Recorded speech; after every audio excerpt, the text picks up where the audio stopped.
Coming up, the New York Football Giants depth chart for the Seattle Seahawks game is out, and we break down who will be available or not. And then we turn our attention to the offensive line and the man behind it.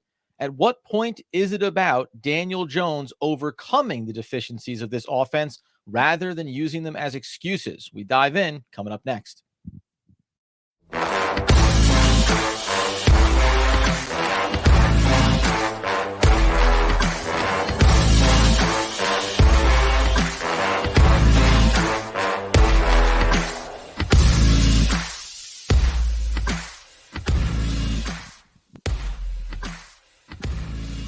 Yes, sir. It is OGP, the One Giant Podcast, where, of course, we are your hosts over here, Adam Arbrecht, breaking down the Brooklyn Nets on the Locked On Nets podcast, and your New Jersey Devils on the Devils Puck Luck podcast. Joined, as always, by the season generational ticket holder, the man with a plan, the healthy, wealthy, and wise, Mr. Andrew Makowitz. How are we, sir, on a Wednesday? Good. A little bit of a hectic week. You know, we have some work lives to deal with early on in the week, but we are here. We're getting ready for the week ahead, especially knowing how big this game is for the Giants. When are you going to quit that full-time job? Because I thought that really, we've talked about it before. I just think the focus should be here. I know you have a wife. We know you have a young child. There's bills to pay. But it just, at some point, let's really hone down and dedicate some energy.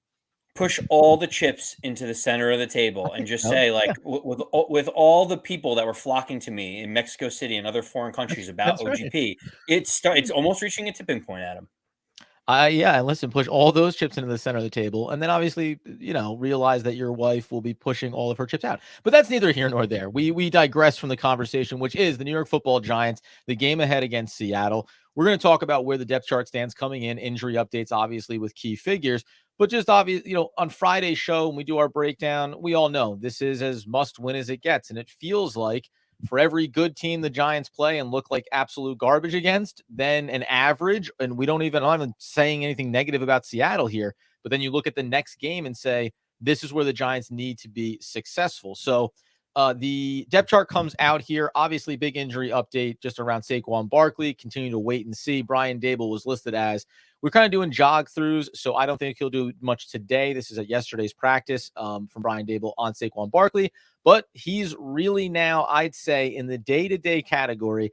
Feels a lot better today, but we'll kind of wait and see all the way throughout the week and see how he improves. Just before we get totally nuts on the depth chart and the offensive line here, is this again the Giants and Brian Dable just being a bunch of coy guys here with Saquon Barkley? Because when the injury happened and a couple of days after, all the indication was it's going to be a few weeks, and they keep trying to tease this idea that he's about to come jogging back out onto the field. It's tough because the second the injury happened, you thought it was going to be a 6-week ordeal. And then it felt like, is it a low ankle sprain, high ankle sprain? There's a bunch of semantics going on. The point is, he was never going to play on the short week Thursday night against San Francisco. It made no sense for them to bring him back out there, especially seeing how he's played through injury before and hasn't really been that productive. Right. It felt like that's a really good point to bring up, by the way. Yeah, like he's battled through injuries before, and he's played, and he's looked like, not the all-pro that Saquon Barkley can be. And so, you may say, well, 80% of Barkley is better than no Barkley, but at what cost, right? Like, you need to make sure that he is healthy and ready to go. I kind of looked at it and said, Seattle's probably the first game considering short week on San Francisco. Then you have a week and a half, almost 11, 12 days to be able to get ready for that Monday Night Football game. I think it's going to be a 50-50. Saquon, if he's reasonably healthy, is going to push to play. It's going to be interesting to see how they approach it. He's got to get at least one limited practice in on Thursday or Friday in order to feel any kind of way of him playing on Monday night against Seattle.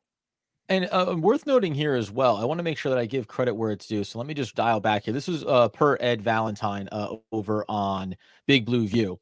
The notes here that I thought were interesting here is that Barkley missed 3 games with an ankle sprain in 2019. Initial estimates would be that he would be out 2 to 3 weeks. In 2021, he missed 4 games with an ankle sprain. If he were to play Monday, that would be on the short end of the recovery timeline. So the big quick notes there, just if you forgot, Saquon Barkley has ankle issues, and it's been a part of his career so far. And in those instances when he's missed time, it's never been quick. He's never, I don't mean, relatively speaking, he's never come back ahead of schedule. So it would seem highly unlikely that now, as he's only gotten older, and injuries are different with every single incident, but here we are saying if you came back from Monday Night Football, that would be the quickest that you've ever come back from an ankle injury. And this was a high ankle sprain as well. So we'll wait and see. And we'll move into our conversation around this depth chart, Andy, where we get updates maybe more positively around Andrew Thomas. But this offensive line is going to see maybe getting back to cementing a 5-man front that's going to play in front of Daniel Jones. Yeah, it feels like if Andrew Thomas, who said he felt good, said if he was a positional player, probably would take him a little longer being at left tackle. He doesn't need to be doing full sprints down the field, going on go routes. So you feel like he's got an opportunity to potentially play. He feels like a better chance than maybe Saquon Barkley does, knowing that he's been getting some limited participation in. Team seems pretty positive about it, and it helps Adam. It really does because Ben Bredesen looks like he's clearing concussion protocol. He should hopefully be back. He's looked okay, serviceable at the guard position. And Mark Lewinsky has, struggled in all of the reps that he's had so far this year. Marcus McKethan has come in and at least looked okay, looked younger, looks like he could grow into the role. It kind of made sense for the Giants to sit there and say, we already know what we're getting from Glowinski. If in case of emergency, we can go back to him in whatever capacity we have. But it feels like this is kind of the offensive line that the Giants are going to be rolling with for the rest of the season. Yeah, and if it's not Andrew Thomas, then it's going to be Azudu again. That's the way the depth chart lays it out. Saquon Barkley is listed number 1 on the depth chart. Nothing really surprising there, as is Andrew Thomas at left tackle, at least initially here. But to your point, the McKethan piece, which I like when you frame it as he at least looked younger than than Glowinski, because he is, and there is upside, right? We always talk about there's guys that have an undefined ceiling, and there's players that have a very clear ceiling. Glowinski being the latter. And then when you say, well, Glowinski's supposed to have a very defined floor as well, and you see that floor drop out, it really opens things up. But just to your point on that front, if Thomas comes back this week, then it's Thomas and it's Bredesen and it's JMS and it's McKethan and it's Neal. That is going to be the line. And we'll talk here in a little bit about what it means for Daniel Jones. But this is why I think, and we didn't know, nobody knew that Glowinski was going to look as bad as he did right out of the gates here this season. But this is why I think you needed to get to this point at some point. At some point, you had to say Glowinski's not a part of this future. And unless he was playing significantly better than your other options, there really, I can make the case there was no reason to have had Glowinski start to begin with, because you had to have been an all-pro level player to stake your claim to the starting position across this offensive line. Glowinski's never been that. And now you find yourself finally turning it over to McKethan. And we hope that the growing pains gradually move you in the direction of him looking like a guy that can carve out a role for himself here. Well, and the other thing, Adam, about the offensive line, I know Giant fans are probably nauseated about talking about how poor it's looked so far, the pressures that have been given up. Like, it's not from a lack of investment from the front office. Like, Andrew Thomas was a first round pick, top 10 pick. Evan Neal was a top 10 pick. John Michael Schmitz was a second round draft pick as a center. They have invested in 3/5 of the line in terms of high draft picks. And at this point, you need and to even start Azudu, third round, like that's not cream, but that they went to go get him. So that was a verbal investment, right? Of we're committed to this player. We like him enough to go get him in the draft. Right. And so you hope that you can develop some of these guards that you've taken as mid-round draft picks to say, can you be serviceable? Can we lean on our first round and high level draft picks on the outside and find some semblance of consistency on the inside? It's frustrating that we haven't seen it. Hopefully, if everyone comes back healthy, fingers crossed, we can see what the offensive line is going to potentially look like for the rest of the season. 100%. Yeah. So that's the idea. And like we said, we'll tap back into this Daniel Jones angle of it. And at what point do we say, this is the offensive line. Now you need to go and perform. So we'll get into that here coming up in a second. There's no other real notables, at least at a glance here, when it comes to the initial depth chart being set out. No big changes or dramatic things happening on the defensive side of the ball, obviously. The one note that I did want to bring up here is everything essentially stands pat, just as I'm doing the double check. We also have talked about everything kind of remaining the same, and the offensive line is going through these changes. We often use Pro Football Focus as a reference point on, hey, this is what the players are graded out as, and it shouldn't be the end all be all. Use your eye test as well. Maybe we'll get to today or even on Friday, looking at Trey Hawkins and looking at Deonte Banks. But here's a guy, if we're just talking about initial depth chart and players that need to perform up to standards, Kayvon Thibodeau has a 36.6 PFF grade. And again, I'm not only going to use that, I'm also going to use my eyes to tell me he has not been producing at a high level, getting pressure on the quarterback when dropped back into coverage scenarios. He doesn't seem comfortable or capable of serving that role inside of Wink Martindale's system. We talk about investment from this organization. That's a big investment, high in the draft. And as it stands right now, this new regime's two big decisions early in their careers was Evan Neal and Kayvon Thibodeau. And right now, both of them are, was that the right move? Are they going to get into form? Are they still going to show that high draft value?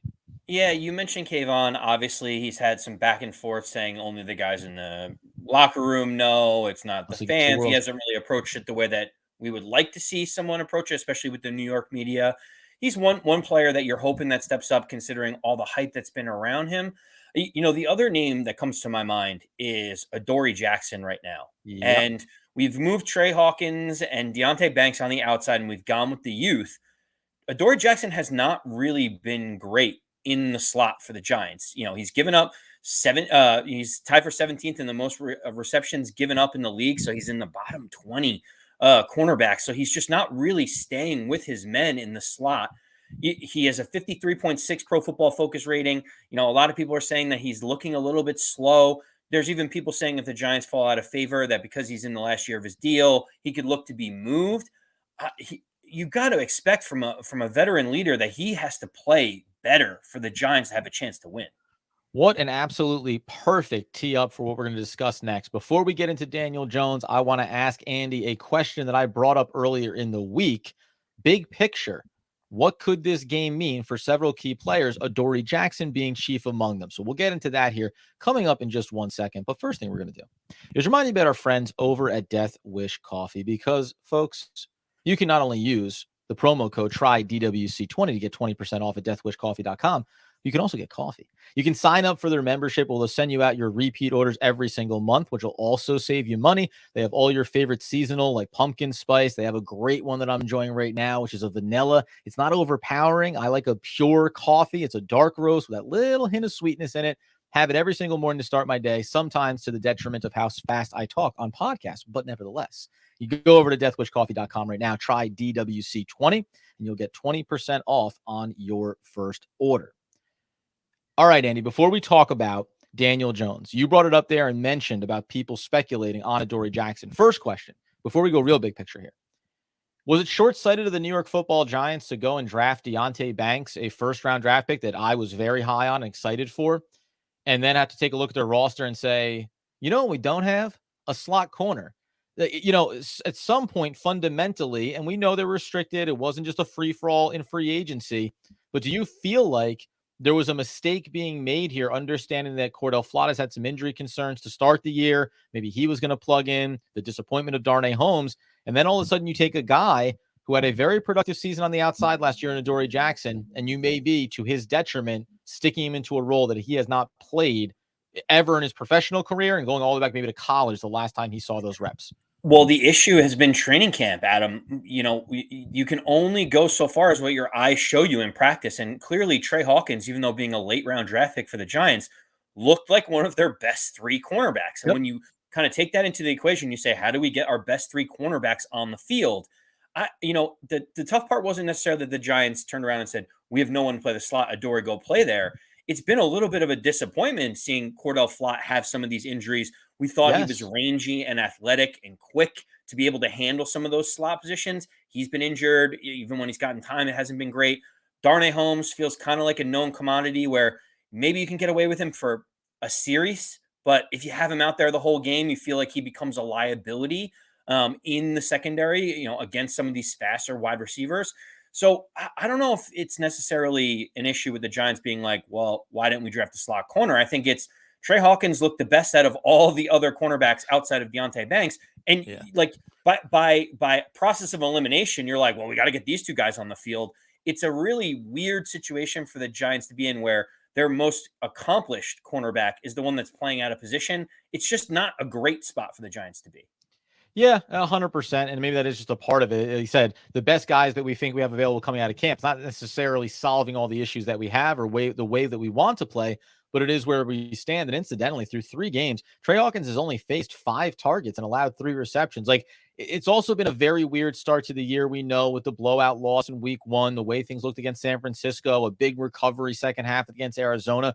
Like some of the sample sizes, when I think about the young players, it's like I need consistent games so I can see how these guys really perform. The high level question that I want to ask you is what you mentioned about, oh, could Adoree Jackson maybe be a guy that the Giants would move? I said this going back to one of the solo episodes that I did, maybe coming out of the game against San Francisco. If the Giants were to lose this game against the Seattle Seahawks, you would then say, so far, we've only been able to beat one of the worst teams. Although, hey, go ahead, listen to Andy. They may be tanking, but they went and beat the Dallas Cowboys. So who knows what's going on in the NFL these days. But if they go 1-3 and you have at Miami and you have at Buffalo, it's very easy to see the Giants being a 1-5 team, at which point the season's over and you got to start thinking about the future. I listed it out. Adoree Jackson, Leonard Williams. I think if he's back and healthy, Saquon Barkley might enter into that fray. How many guys do you look at on this team and say, yeah, if you're calling, we're listening, because it's not going to be about necessarily staying competitive and looking for the playoffs. And you would be doing a disservice to your future if you kept guys on the roster that are on expiring deals and that you don't think are a part of the long-term future. Oh, so that's it. It's a really difficult situation. That's why this Seattle game is so important, Adam. You mentioned Yep. going 1-3 and then having to go to Miami, who just put up 70 points, and going to No Buffalo, big who deal. looks like the last game against the Commanders, they absolutely demolished them in that game. You mentioned 1-5. That is a realistic scenario. The Giants will be underdogs, almost double-digit underdogs in both of those games, which Yep. is why this game against Seattle is so important. The tough part is, Adam, after that Bills game, the Giants are at home against the Commanders, at Yep. home against the Jets, and go play the Las Vegas Raiders. Yep. If you're a Giant fan, you're still thinking like, we could rally off 3 of those games. We could beat all 3 of those teams with subpar quarterback play on their part, or just the team not clicking. All of a sudden, you're like, 3 wins. We're 4-5 getting into the meat of our schedule. Like, there's still a little bit of hope. But again, then at the high level, you're like, all right, we're not beating teams like the Dolphins, Buffalo, San Francisco, Dallas. Like, all of a sudden, like, What do we what do? are we if we're beating up on teams that aren't going to make the playoffs and getting boat raced by teams that are going to be in the playoffs? And let's be realistic here, right? It does matter. Even if you're 1-5, to your point, well, it's a divisional game. Then the Jets, they've lost Aaron Rodgers. We know that. And then the Raiders, who have not looked necessarily the part here at the start of their season. But if you lose, if you go out and you lose 30-12, like you did against the 49ers against Seattle, and then you get blown out 65-17 against the Dolphins, like the way that you play in these games, win or lose, is going to, I think, have real weight, obviously, on how the organization views it, right? Well, and the interesting part, Adam, is the NFL trade deadline is October 31st, and Okay. that is smack dab 2 days after the Giants play the Jets. And so, like, even if you lose to the Dolphins and Bills, depending on what's going on, like, certainly games need to be played. That's why we play the games. You know, that whole analogy. The Giants could be 3-5, or they could be 2-6. They could have a weird number. If they're at 3-5 with the Raiders coming up and they could get to 4-5, they have to make a decision before that Raiders game. Like, are we continuing on this path, or are we looking to get draft capital and plan for the future? Then all of a sudden you're talking about guys like Leonard Williams and Adoree Jackson and others that may not be in the future plans, were not signed or drafted by this team, that the Giants could even get a 5th round pick for, or something to be Yep. able to replenish some of that draft capital. No, 100%. And how they play against did you win the game against the Commanders? Did you lose against the Jets? Did you come out losing those 2 games? All those things matter, obviously, and will play a big part. And the unfortunate thing I think that comes down to it is, normally you might think, well, ahead of the trade deadline, we're going to go to Leonard Williams. We're going to talk about restructuring the contract, free up some money, right? So we can go add another piece to this team. Well, you're not doing that now. Like, as of right now, you're not touching anybody's contract. You're coming off the books. See you later. So you won't even have that option anymore to keep Leonard Williams if you think he's being productive, and still go out and acquire someone, because you don't want to be tied to that player beyond this season. All that to say, the season has not started off great. But now, the Daniel Jones of it all, Andy. When we talk about the offensive line, we talk about the inconsistency, and you and you far more than me, you have been a far more consistent. I think you believe in Daniel Jones. You believe that once the team gets everything sorted out, he'll show how good he can be. I've been on the roller coaster from when they drafted him, and I thought, here we go, to every other bad moment and rise, peak and valley along the way. But you actually offered a very interesting perspective now as we're in year 4 with Daniel Jones. Yes, the offensive line is still a bit sloppy here, but at what point do you just have to say, it is what it is in front of you? What are you going to do? Yeah, obviously we're 3 games into year 5. We've seen 4 years of Yeah. Daniel Jones at this point, Adam. And here's the thing.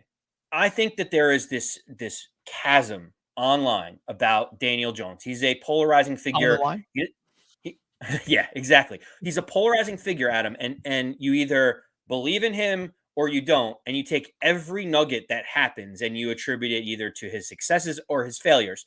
I have been a Daniel Jones advocate. As you Yeah. mentioned, I've probably been more positive about him than other people have been. What it comes down to is I still believe in Daniel Jones. I think he has the skill set. I think he's still, 65% completion percentage this year shows that he can be accurate with the ball when he throws it. But none of that really matters if we're just going to sit here the entire season and say, well, he doesn't have time to throw. The offensive line isn't good. It's like, this is the offensive line for the rest of the Mhm. season for the Giants. There are crucial games coming up that they will be underdogs, sometimes double digit underdogs. Daniel Jones has to step up and play well for this team, and he has to overcome these challenges. Yeah. It can't just be, Daniel Jones looks great when he drops back, but because he doesn't have enough time, he can't throw the ball. We can parse blame here, 90% here, 20% there, like whatever the numbers you want to put at. But Adam, this is the offensive line for the rest of the year. The Giants have to figure this out and understand that whatever this is going to look like, Daniel Jones has to play well, and the offense needs to figure whatever scheme, whatever game plan, whatever they need to do, knowing that this is how it's going to be for the rest of the season. Yeah, I agree with you, and it's funny because I came into this year, we both did, feeling confident about Daniel Jones and talking about how, hey, we're going to make comparisons to the Trevor Lawrences of the world and to Justin Herbert, and then even Justin Herbert is going through a bit of a rough patch right now, where people are looking at him and saying, is his football IQ where it needs to be? Let alone that his head coach is maybe trying to submarine them most weeks. But the bottom line is, we thought that this was going to be affirmation, and so far it really hasn't been. Yeah, the second half against Arizona was clinical, and we love it. The weird part for me, and I'll end up on this on the other side of this thing. The weird part for me is, like, also from the first year to the second year, we suddenly find ourselves asking more questions about the game plan and about the way that Brian Dable and Kafka are trying to construct this offensive scheme.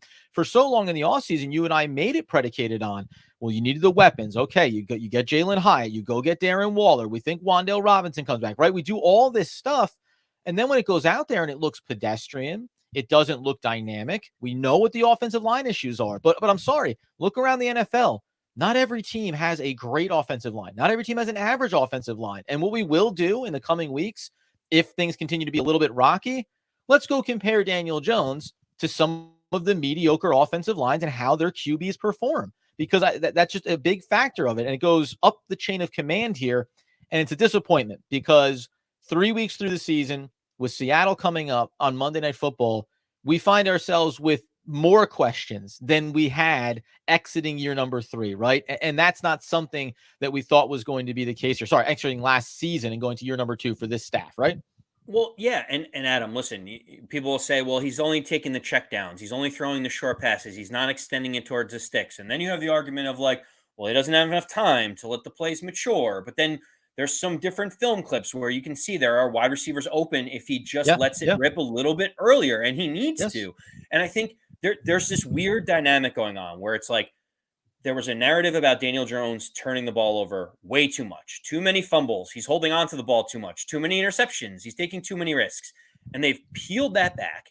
And now they've taken away some of the dynamic plays that the Giants could be having. And so, like, I think there's got to be a balance of taking calculated risks as an offense and telling Mm-hmm. Daniel Jones it's okay to push the ball down the field a little bit more. We have to be okay with the idea that we're going to live with the occasional fumble or sack, because we, in the long term, we need to score more points than what we're doing on offense now. And that, let's close out on that point, because the whole idea was supposed to be that you re-up Daniel Jones for 4 years, effectively 2, but it was so that you could have 2 full years where not just for him, it's not that it's for Daniel Jones, but the pressure's off you. You're not going anywhere. You've made a bunch of money. So now we can go out and call a game plan that lets you be free and go for it. And now it is the chicken or the egg, right? Is it Daniel Jones still being too timid? The offensive line is playing bad. Is the play calling right? But all of these things have not coalesced the way it was supposed to. Instead, it's like they're coaching and game planning the way they did a year ago when we thought, well, they have things they need to improve, right? Got to plug some holes on this roster. But one more offseason and draft from now, then we'll feel that much more confident. And it frankly just hasn't clicked. And that's why my closing question to you is after week number 3, ahead of week number 4. Do you think it was ultimately a mistake? Should the New York Football Giants have moved on from Adoree Jackson and Leonard Williams and let Daniel Jones walk into the sunset and go into free agency, let somebody else pay him, and just say, like, we know that we have a lot to address and we're going into the actual rebuild here? Because I do have a little bit of deja vu of GMs and ownership past ideas of no, we'll get there. We just need to tweak. And it's like, maybe not. And we could be another 14 games away from saying, yeah, a lot of guys to let go of here, a lot of young talent to bring in here, and a lot of big decisions to make. You know what? I don't look at it as necessarily a mistake, Adam, because when you pay Daniel Jones, at the end of the day, he is 26 years old. He is dynamic with the football in his hands. You saw that part of the reason they came back against Arizona was using his legs. He has the 100%. ability to be multidimensional. He only rushed the ball twice against the San Francisco 49ers Yep. with no Saquon Barkley. Like, in order for him to be the best version of himself, he needs to be on the move. He needs to be able to utilize his legs, and they have to be judicious with the way that they push the ball down the field. For me, I'm not upset that they paid Daniel Jones.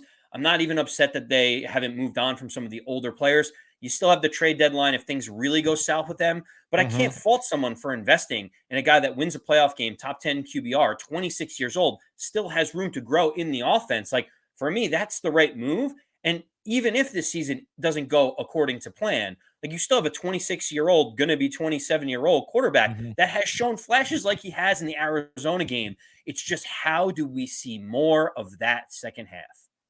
I agree with you 100%. It's what you and I talked about at the time, by the way, the signing. As excited as we were for Daniel Jones, it was still, and you have every out, right? And you didn't overcommit to Saquon. You didn't overcommit to anybody. You can get out of Darren Waller's contract after next year as well. So everything is set up for, hey, if it goes right, great. If it doesn't go the way we think, then we still have all of these options. And that's why when you talk about contracts, you have to think about it in the big picture. It's not money that you weren't using this anywhere else in these next couple of seasons, because it would have been fruitless to spend it in other places if you don't think you have the quarterback. So we're in alignment on it. And nevertheless, there's a lot to watch for as we work our way through this season. Coming up on Friday, obviously, we'll be doing our breakdown of the game ahead of the Monday night tilt. And then we'll get through all of our picks for the weekend. But tomorrow, you can also catch a little bonus as we'll zero in on some NFC Thursday night football and lay our picks on the line, talk about the FanDuel line as well. So be sure to tune in for that. Until next time, though, you get over to YouTube. You follow us there at One Giant Podcast, over on Twitter at One Giant Podcast, at AndyMac214, at Adam Armbrecht. And you go ahead and support the show wherever you can, because we greatly appreciate it and we love doing it. But until next time, as Andrew Mac, boy, I got to tell you, buddy. You doing okay? You all right? We get to the deadline. If we get to the deadline, there's a world where I'm on the chopping block, because if you're not going to finish, it doesn't matter how you start. It matters how you finish. As Andrew Makowitz would want, need, and nay, demand the people know. As always, let's go Big Blue.